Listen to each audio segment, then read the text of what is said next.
하던 중에 제일 잘했습니다.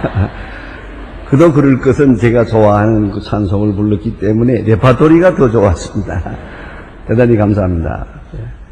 오늘 하나님 말씀은 히브리서 12장입니다. 히브리서 12장 1절로 봉독하게 됩니다. 히브리서 12장 1절입니다. 1절로 3절까지 봉독하게 됩니다. 히브리서 12장 1절로 3절까지입니다. 지금 다 같이 한 목소리로 봉독하시겠습니다. 이러므로 우리에게 끝같이 둘러싼 허다한 증인들이 있으니 모든 무거운 것과 얽매이기 쉬운 죄를 벗어버리고 인내로서 우리 앞에 당한 경주를 경주하며 믿음의 주여 또 온전케 하시는 이인 예수 근바라. 저는 우리 앞에 있는 즐거움을 위하여 십자가를 참으사 부끄러움을 개의치 아니하시더니 하나님 보좌 우편에 앉으셨느니라. 너희가 피곤하여 낙심치 않기 위하여 죄인들의 이같이 자기에게 거역한 일을 참으신 자를 생각하라. 아멘. 오늘 히브리서 12장 지금 3절까지 보았습니다. 1절로 3절을 보았습니다. 사실은 이 좀 잘 운영을 잘해서 히브리서를 다 마치려고 계획을 세웠습니다만 지금 얼마 안 남았는데 그만 제가 몇 번 이렇게 해외 여행을 하면서 빠져서 이걸 히브리서를 다 마치지 못하게 돼서 대단히 죄송합니다. 오늘로 히브리서 강해를 마치게 되겠습니다. 오늘 본문에 나타난 말씀 계속해서 히브리서의 윤리 부분을 지금 보고 있습니다. 언제나 이 편지들은 전반부가 믿음에 대한 것이고 후반부가 언제든지 그런 그 윤리에 대한 것입니다. 그래서 한마디로 말하면 무엇을 믿느냐 하는 것이 첫째고 그 다음에는 어떻게 살아야 할 것이냐 하는 것입니다. 우리는 종종 그 전반부를 잊어버리고 후반부만 생각할 때가 많아요. 그래서는 어떻게 살 것인가, 어떻게 해야 바르게 살 것인가, 어떻게 해야 사람답게 살 것인가, 또는 그리스도인으로 살아갈 것인가를 자꾸 생각을 합니다. 그건 잘못된 생각입니다. 그런 노력도 할 필요가 없습니다. 그 노력 자체가 불신앙인 것입니다.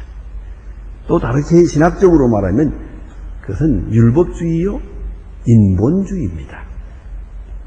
그런 거로 우리는 어떻게 살아야 하느냐 하는 것은 별 문제가 안 됩니다. 무엇을 믿느냐, 어떻게 믿어갈 것이냐, 그것만 바로 하면 저절로 어떻게 살아야 할 것인가는 자연히 풀려가게 마련입니다. 여러분 사랑을 생각해 보세요. 여러분 사랑을 한다고 생각하십니까? 세상에 사랑하라 사랑하라 하는 말처럼 피곤한 말이 없어요.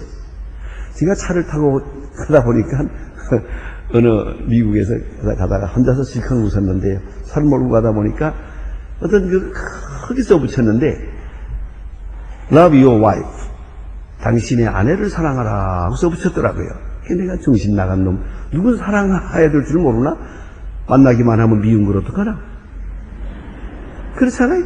근데 내가 보면서 저거 정신 나간 사람이라고 그랬어요. 세상에 사랑처럼 마음대로 할 수 있는 일이 어디 있어요? 정말로 어려운 얘기입니다만은 사랑하라는 말처럼 부담스러운 말이 없어요. 사랑해줘야 사랑하지. 사랑을 억지로 하나? 그거 아니에요. 유행가 가사에도 있잖아요. 사랑은 아무나 하나? 눈이라도 마주쳐야 하지. 뭐 그러지 않습니까? 사랑하는 억지로 못하는 거예요. 특별히 강요하지도 못해요. 결국은 사랑을 느껴야 하는 거예요. 젊은 사람 마다는 사랑은 필이라고요. 예? 사랑을 느껴야 되는데 사랑을 받는 것을 느껴야 돼요. 사랑 받음을 느끼게 되고 그 사랑 받는 일에서 고마운 마음이 어려워져요. 사랑은 리스판스라고 그래요. 사랑은 사랑에 대한 리스판스, 사랑에 대한 응답이에요. 사랑이 은근히 내 마음에 다가오면 거기에서 내가 응답하면서 사랑이 이루어지는 거예요. 이게 진정한 사랑이에요. 그러니까 우리가 하나님을 사랑한다. 아니죠. 하나님의 사랑을 내가 느끼는 거죠. 하나님의 그 크고 놀라운 사랑을 내가 느끼다 보면 벌써 어느 사이에 하나님을 사랑하게 되는 것이에요. 그러니까 사랑은 받아들이는 마음이요. 그것이 먼저지요. 사랑하는 마음이 먼저가 아니에요. 사랑해서 사랑받는다는 게 아니에요. 사랑받았으니 사랑한다는 것이요. 우리가 분명히 알아야 돼요. 그런 거로 무엇을 믿느냐? 믿음이 바로 되면 자연스럽게 행동은 따라가기 마련이에요. 오늘 본문에 주신 말씀 요점이 뭡니까? 예수를 바라보자 그랬어요. 예수가 누굽니까? 우리 앞에 가신 예수. 그는 우리의 구주가 될 뿐이요 믿음의 주가 될 뿐만 아니라 동시에 우리 삶의 모범이 되고 있어요. 표준이 되고 있단 말이에요. 그걸 잊지 말아야 돼요. 예수를 바라보자. 그가 누구냐? 그리고 예수의 사랑을 느끼고 예수의 은혜를 느끼고 그 크신 은혜에 감격하게 될 때 어느 사이에 사랑하게 돼요. 그리고 내 생활이 달라져요.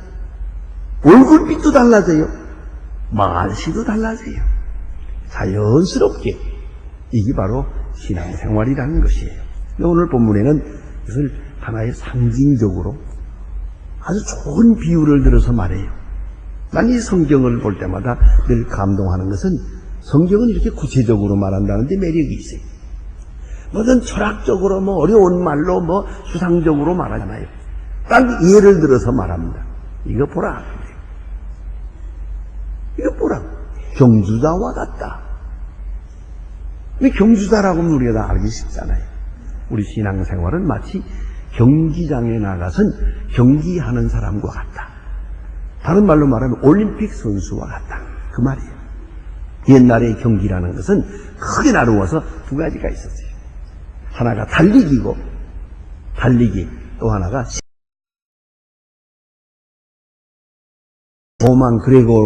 그레고 로망 그런 게 있잖아요. 그다 벌써 2000년 전부터 있던 거예요. 그러니까 이 씨름하고 그리고 달리는 거예요. 그 올림픽이라는 게 거기서부터 이루어진 것이거든요. 그러면 이 사람들은 옛날부터도 이 달리기 경기하는 걸 많이 보았어요. 그래서 아주 경기라고 하는 것은 아주 익숙해요. 이건 모르는 사람이 없어요. 요새는 운동도 너무 복잡하게 많아서 헷갈려요. 옛날에는 운동이 몇 가지가 없었기 때문에 더 쉽게 이해가 됩니다. 경기, 마치 신앙생활은 경기와 같다. 그래서 고린도전서 9장에도 사도 바울이 말하고 디모데후서에서도 말하고 계속해서 바울도 이렇게 신앙생활은 경기하는 것과 같다 하는 말을 하고 있습니다. 인생에 있어서 실패하고 성공하는 데 대해서 간단하게 말하는 이론이 있어요. 세 가지 때문에 실패한다 그랬어요. 성공도 세 가지로 한다.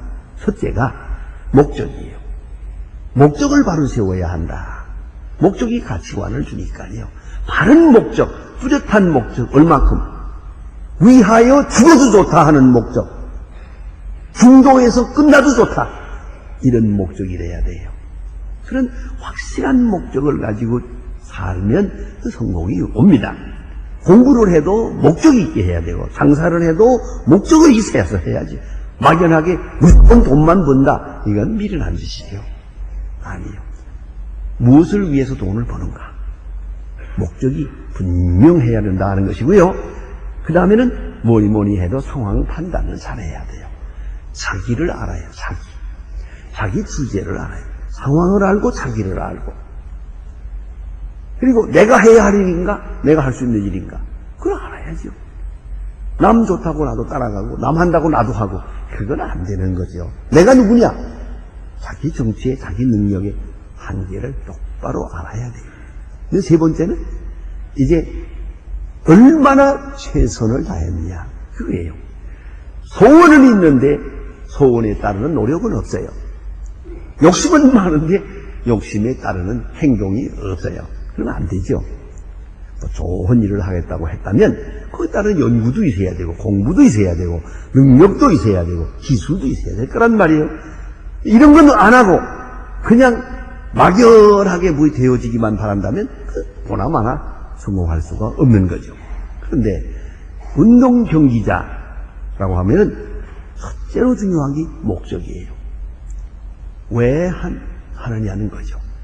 조금 슬픈 얘기입니다만은 요새 이런 육상 경기라든가 이 몸으로 하는 운동들, 이것은요, 되게 보세요. 어떻습니까? 가난한 사람들 아니에요? 부잣집 아들 마라톤 뛰어서 1등 했다는 거 보았어요? 보았으면 나한테 말해주세요. 그런 거 없어요. 부잣집 아들 절대 안 합니다, 이거는요. 그 죽기 살기로 하는 건데, 그게 목숨을 걸고 하는 건데, 이건 왜요? 가난하고 어려워요.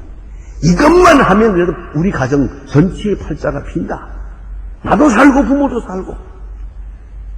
그래서 뛰는 거예요. 더구나 권투 선수, 그거 때리기만 하나 얻어맞기도 하지. 얼마나 매일 많이 맞아요. 그거 아무나 하는 게 아니에요. 목적이 있어요. 이것만 바로 하면 뭔가가 되겠다고 생각을 한 거예요.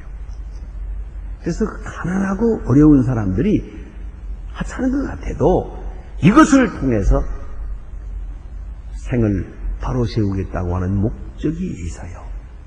그걸 알아야 돼요. 그래야 뛸 수 있는 거예요.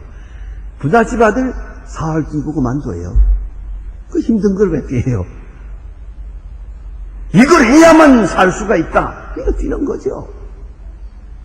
그래서 우리가 목적 참 중요합니다. 그건 그리 좋은 목적이 아닙니다만은 높은 목적을 가져야 돼요. 목적을 영어로 purpose라 그래요. 목표를 골이라 그래요. 목적과 목표는 달라요. 목적은 추상적인 것이에요. 목표는 구체적인 것이에요. 그러니까 한마디에 예를 들어 말하면 하나님의 영광을 위하여 하는 건 목적이에요. 목표는 그래서 나는 음악을 한다. 이건 목표예요. 아시겠어요? 음악을 하는 게 목적은 아니에요. 목적은 하나님의 영광을 위하여. 그건 추상적이에요. 아주 높은 거예요. 공부를 해도 높은 거예요. 그리고 그것을 위해서 내가 할 일이 뭐냐? 이거다. 옛날에 우리 교수님 중에 하나, 제가 학교 다닐 때, 참, 그분이 그 입버릇처럼 자꾸 말했는데, 좀, 가만히 보면 그때는 조금 지나치다 싶었는데, 뒤에 생각하면 좋은 말이에요. 공부하는 사람이 공부 안 하는 것은 죄입니다. 학생이 공부 안 하는 것은 죄입니다. 뭐 복잡하게 말하지 말라고. 도둑질만 죄가 아니에요. 살인만이 죄가 아니에요. 공부 안 하는 게 죄라고. 비싼 등록금 내고 이 소중한 시간에 공부 안 하면 죄죠. 그 죄 짓는 거죠.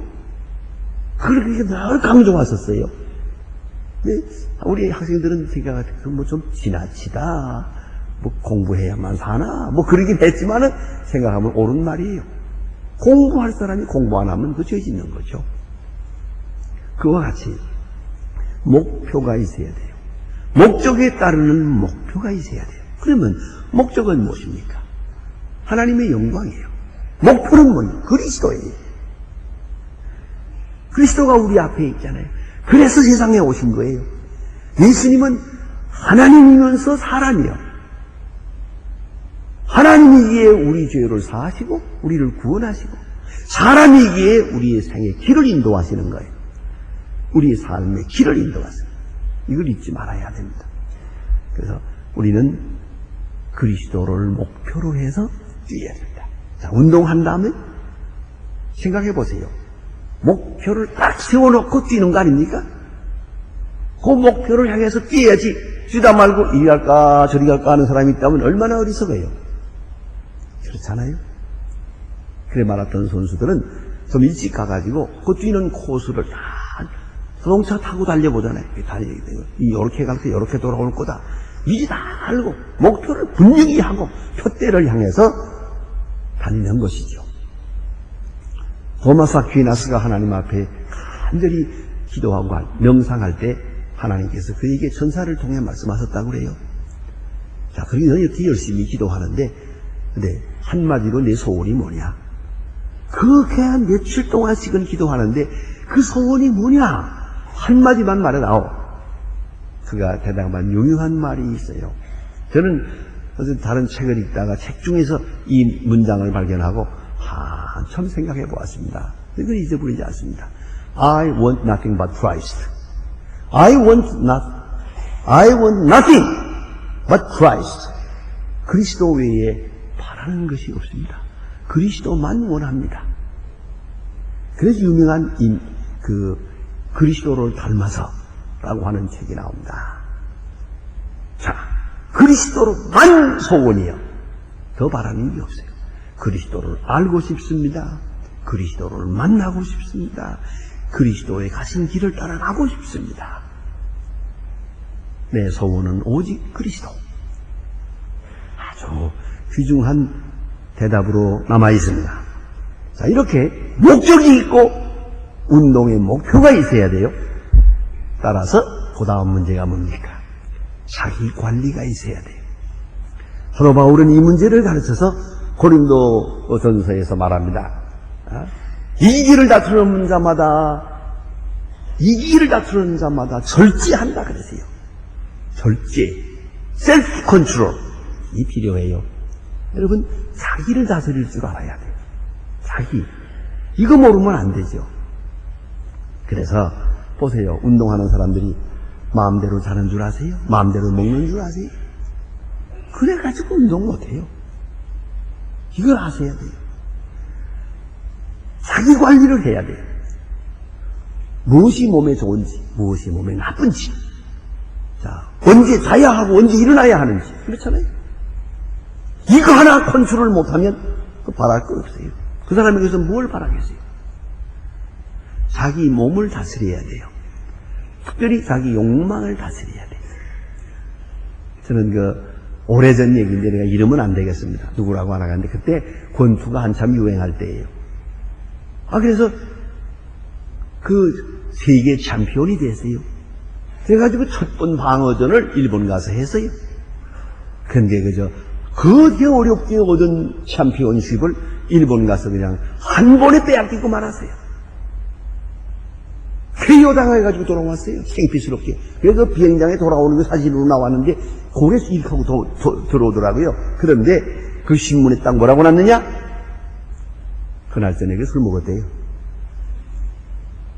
권투 선수가 경기하기 전날 술 마시고 되겠어요? 해보나 마나 하죠. 그게 되겠습니까? 여러분 그런 얘기 들어봤어요? 우리가 술 먹으면 좀 이제 소리 지르고 하니까 뭐 기력이 있는 줄 알죠? 술을 먹으면 그렇게 저항력이 약해진답니다. 저항력이. 그건 왜냐면 백혈구도 술을 먹어가지고 해롱해롱 해가지고 힘이 들어오면 어서 와라 요래버린다는 얘기예요. 나가 싸워야 되가는데 그래서 감기서부터 안 걸리는 게 없어요. 조금 심각한 얘기 하나 할까요? 심지어는요 성병도요. 이게 술을 먹지 않은 사람은 웬만해가지고 몇 번 만났다고 해서 성병 옮지 않는데요. 그런데 술을 먹고 만났다면 끝이에요. 당장 전염이 됩니다. 왜? 저항을 해야 할 백혈구가 술을 먹고 해롱해롱 해가지고 정신을 못 차려. 그러니 되겠습니까? 운동선수는 절제해야 돼요. 술 먹어서도 안 돼. 담배 피워도 안 돼요.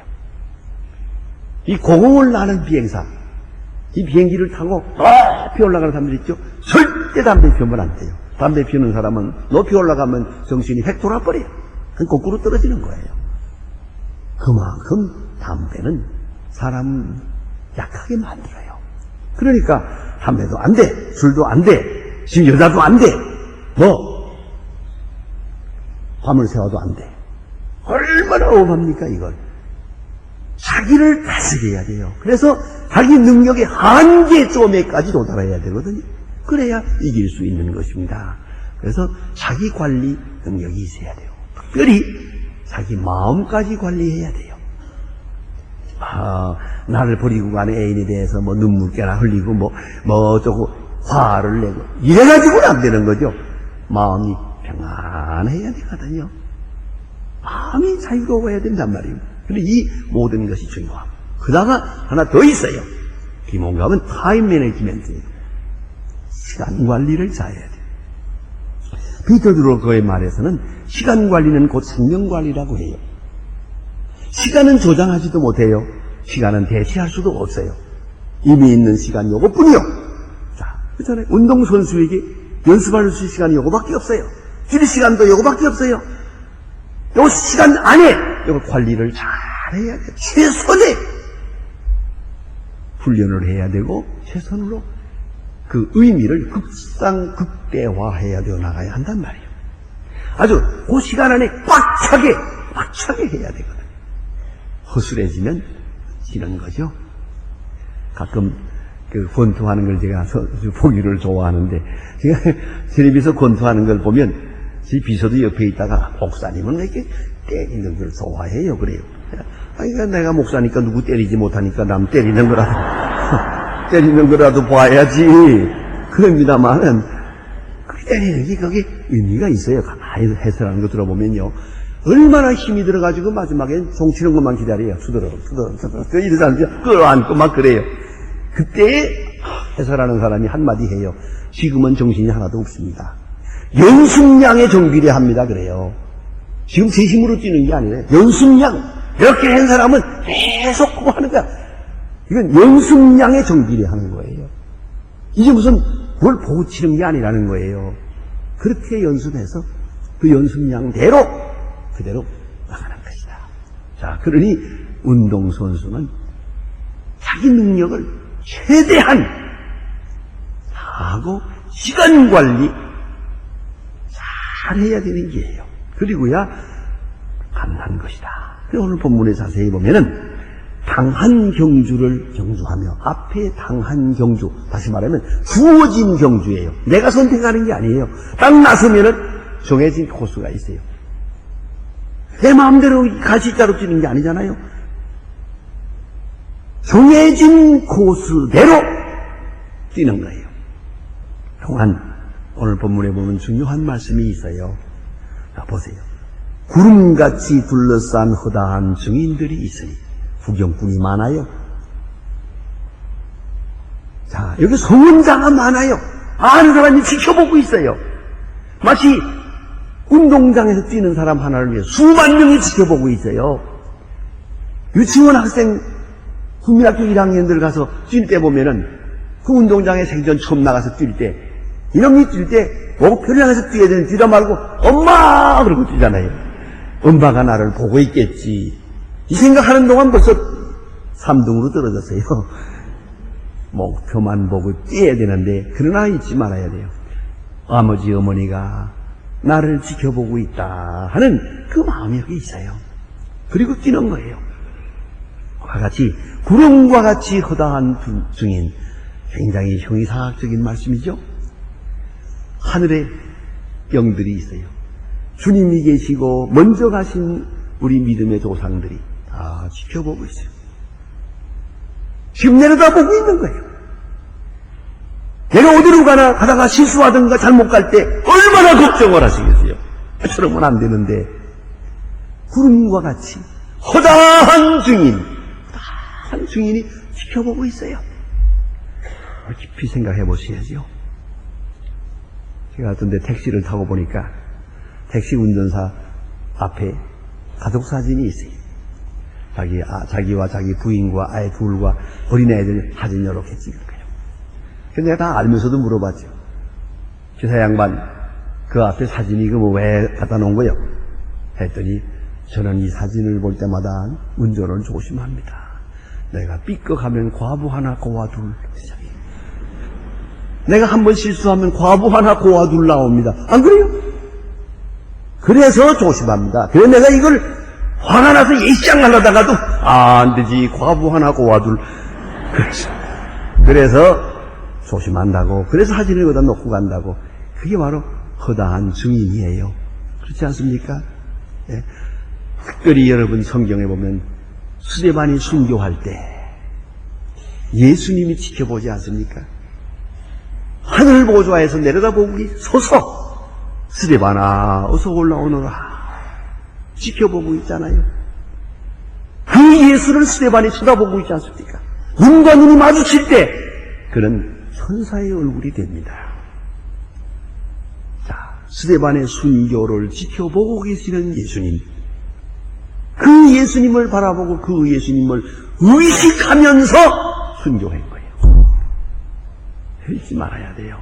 그래서 죄송합니다만은 저는 공부할 때마다 혹은 설교할 때도 이 강단에 올라서서 기도하죠.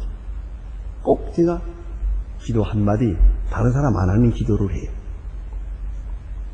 한평생 기도하신 어머니의 기도가 오늘 여기서 응답되기를 바랍니다. 어머니가 나를 위해서 기도하는 것, 그 기도 소리가 늘 들려요. 항상 의식하게 돼요. 그리고 오늘을 살아가는 거예요. 구름과 같이 둘러싼 허다한 증인들이 있어요. 그의 시선을 느끼면서 그의 성문과 기도를 느끼면서 내가 오늘을 살아야 한다입니다.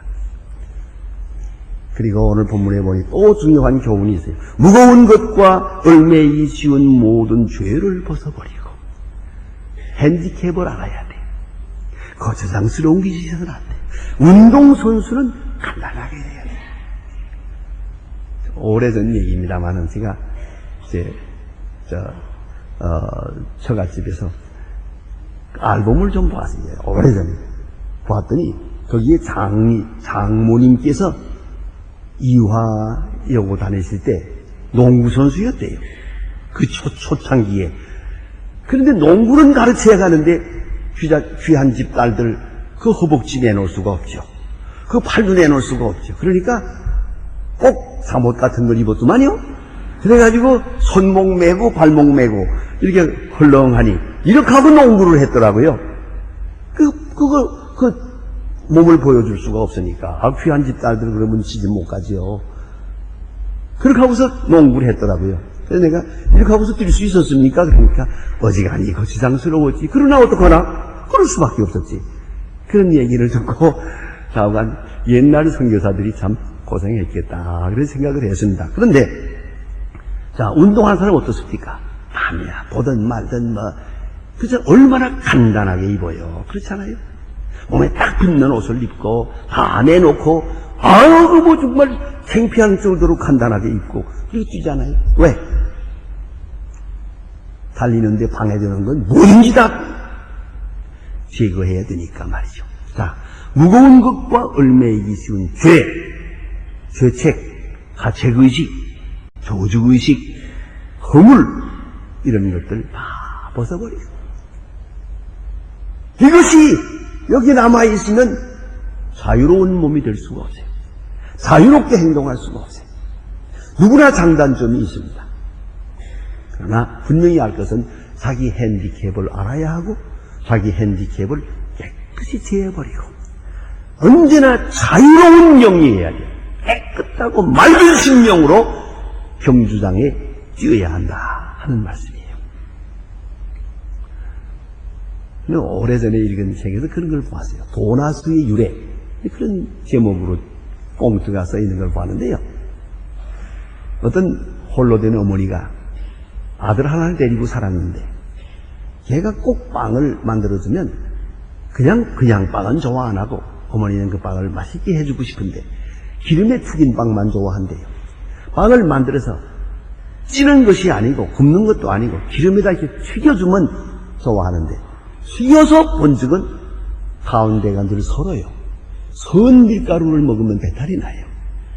그래서 어떤 건 괜찮고 하지만 어떤 건 설어서 어머니가 그 가운데 이렇게 보고 설은 거는 칼로 도려내서 판에 둥그랗게 판에서 줬어요. 늘 그렇게 하니까 얘가 하는 말이 엄마 그러지 말고 가운데를 미리 뚫러가지고 튀기지 그래. 이게 도나스래요. 자꾸만 서니까 아니야 미리 둥그랗게 튀겨가지고 뚫러가지고 튀기니까 그 다음부터는 가운데 서는 일이 없었다. 이게 도나스의 유래랍니다. 뭔가 내가 이쪽으로 실수가 와요. 이쪽에 좀 늘 잘못하고 허점이 있어요. 그러면 그것을 그쪽으로 가지 말아야죠. 내 약점을 알았으면 그것을 주의해야 돼요. 그래서 극복하는 지혜를 얻어야 돼요. 그냥 끌려가서는 안 되죠. 그래서 무거운 것과 짐을 벗어버리라. 그리고 예수를 바라보자. 이제 목표가 분명해졌어요. 먼저 가신 예수를 바라보자. 그는 길이요 진리요 생명이요. 생명일 뿐만 아니라 길이요. 내가 가야 할 길을 먼저 가셨다는 말씀이죠. 그 길을 따라가는데 여기에 결론적인 말씀이 있어요. 인내로서 경주하며. 그렇습니다. 운동은 마지막에 스태미나로 결정해요. 뭐니 해도 힘이 떨어지면 안 돼요. 스태미나가 중요해요. 공부도 스태미나가 있어야 되고 이 건강 잃어버리면 아무 일도 할 수가 없어요. 그렇지 않습니까? 그래서 스태미나가 있어야 되는데 그게 뭐냐? 인내예요. 참아야 돼. 끝까지 참아야 돼.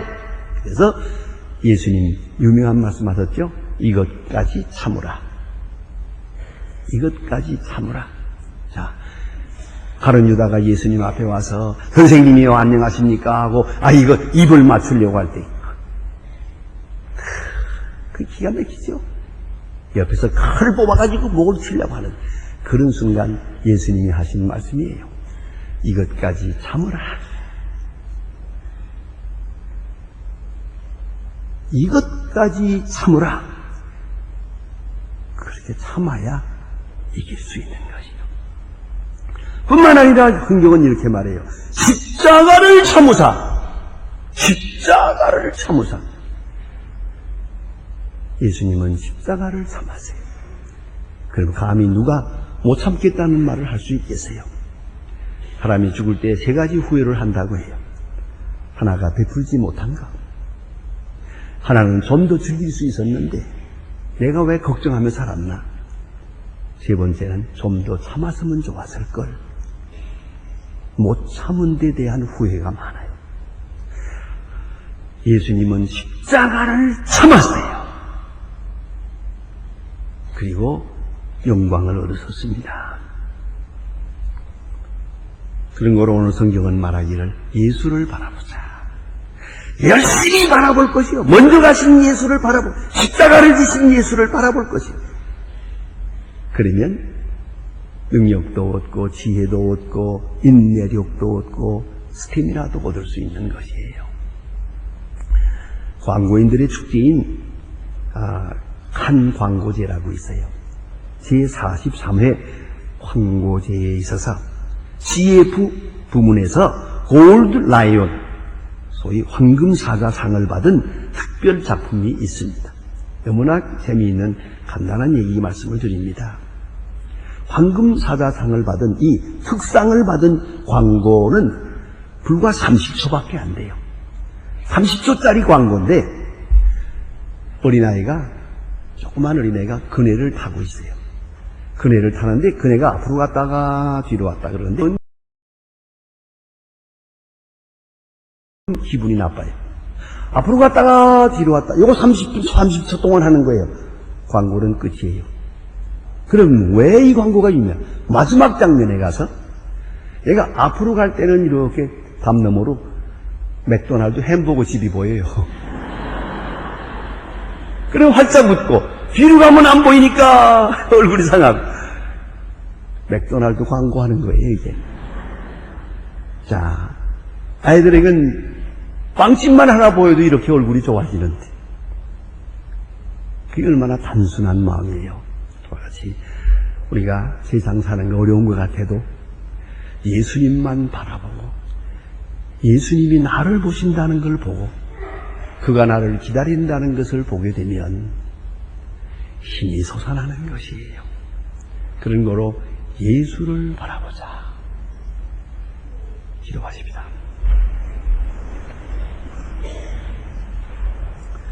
삼일 저녁에 우리 기도하러 나오셨습니다. 다 같이 간절한 마음으로 들으신 말씀을 마음에 새기며 기도하시고, 특별히 수해를 당한 분들 너무나 지금 어려운 고생을 하고 있습니다. 이제 주일날 수혜당하신 분들을 위해서 헌금을 하겠습니다만은 그것이 문제가 아니라 우리는 간절한 마음으로 하나님 앞에 먼저 기도하는 그런 시간이 되시기를 바랍니다. 다 같이 통성으로 기도하겠습니다. 하나님 귀한 시간 주시고 만남을 주시니 감사합니다. 이 예배를 통해 영광을 받으시니 강단이 항상 은혜로 충만하게 하시고 늘 말씀과 진리로 충만하게 하옵소서. 이 당신의 사랑하는 자녀들 하나하나를 돌보시고 마음속 큰 은혜를 도와서 늘 진리 안에 충성한 신앙생활이 되게 하여 주시옵소서. 주여 큰 은혜를 베푸시옵소서. 수혜당한 분들을 하나하나 기억하시고 도와모아 주시옵소서. 위로하시며 힘주시고 용기를 주시옵소서. 이 신앙을 소장할 수 있는 큰 은사를 도와주시옵소서. 주를 바라보며 주를 받는